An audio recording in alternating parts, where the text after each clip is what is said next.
يا من صليت بكل الأنبياء، يا من في قلبك رحمة للناس، يا من ألفت قلوبا بالإسلام، يا حبيبي يا شفيعي يا رسول الله، بأمي وأبي فديتك سيدي، صلاة وسلام عليك يا نبي حبيبي يا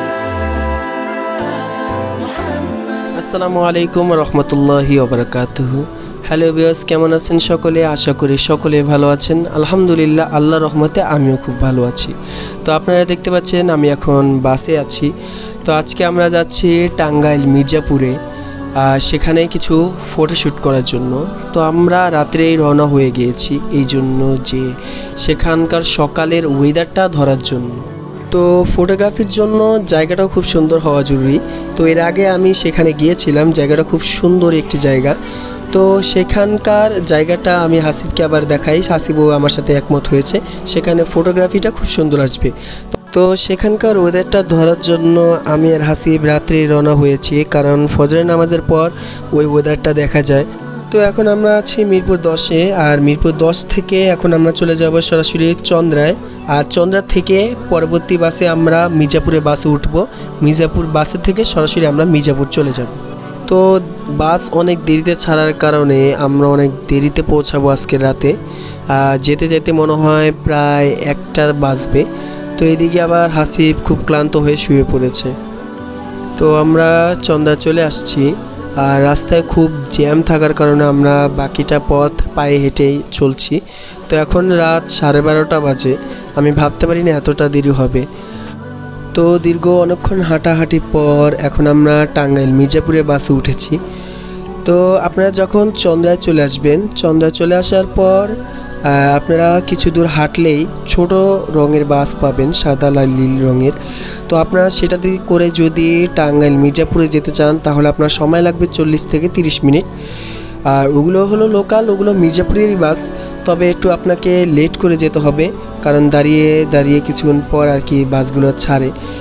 আর আপনারা যদি এমনিতে বড় বাসে ওঠেন, আমি মনে করব যেগুলো রানিং বাস, যেগুলো আর কি ঢাকা থেকে বগুড়া অথবা আপনার দূর দূরত্বে চলাফেরা করে, সেই সমস্ত বাসে ওঠার একটু চেষ্টা করবেন। যদিও বড় বাস পাওয়া যায় টাঙ্গাইলের, যদি দেখেন টাঙ্গাইলের বড় বাসগুলো রানিংয়ে আছে তাহলে আপনারা সেখান থেকে উঠে যাবেন। তো বড় বাসের থেকেও যদি ওঠেন তাও 40 থেকে 50 টাকা নিবে, এর বেশি চাইতে পারে, তবে আপনারা 40-50 এর ভিতর সীমাবদ্ধ থাকবেন।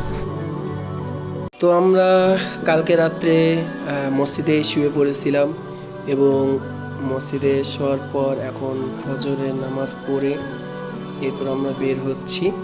অনেকখানি দেরি হয়ে গিয়েছে, মূলত হাসিব প্রচুর ক্লান্ত এবং ঘুমে মুশকিল হয়ে যাচ্ছে, এই জন্য একটু দেরি হয়ে গিয়েছে। তো আপনারা দেখতে পাচ্ছেন চারদিকে সবুজ শ্যামল একটি পরিবেশ এবং রেল লাইনের মাঝখানে খুব সুন্দর একটি মনোরঞ্জিত একটি দৃশ্য। আপনারা যারা আসবেন তারা দেখলেই বুঝতে পারবেন যে কতটা সুন্দর একটি মনোরঞ্জিত দৃশ্য। তবে আমি বলবো না এটা পর্যটকদের জন্য, মানে যারা ঘুরতে আসবেন তাদের জন্য একটি ভালো জায়গা, এটা আমি বলতে পারবো না। যারা ছবি তুলতে চান, ভালো ফটোগ্রাফি করতে চান, তাদের জন্য আমি বলছি এটা একটি বেস্ট একটি ওয়েদার এবং বেস্ট একটি জায়গা। আপনারা যারা ছবি তুলতে আসবেন, যদি ফজর এবং আসরের টাইমে যদি এখানে আসেন তাহলে খুব সুন্দর একটি ভিউ আপনারা পাবেন। আমি আপনাদেরকে এখানকার কিছু ছবির ফুটেজ আপনাদেরকে দেখাবো, যার ফলে আপনারা বুঝতে পারবেন যে এখানে কতটা সুন্দর ছবি আসে। তো দেখতে পাচ্ছেন আমার পাশে ট্রেন যাচ্ছে, আর আমি ট্রেনের খুব নিকটবর্তীতে অবস্থান করছি।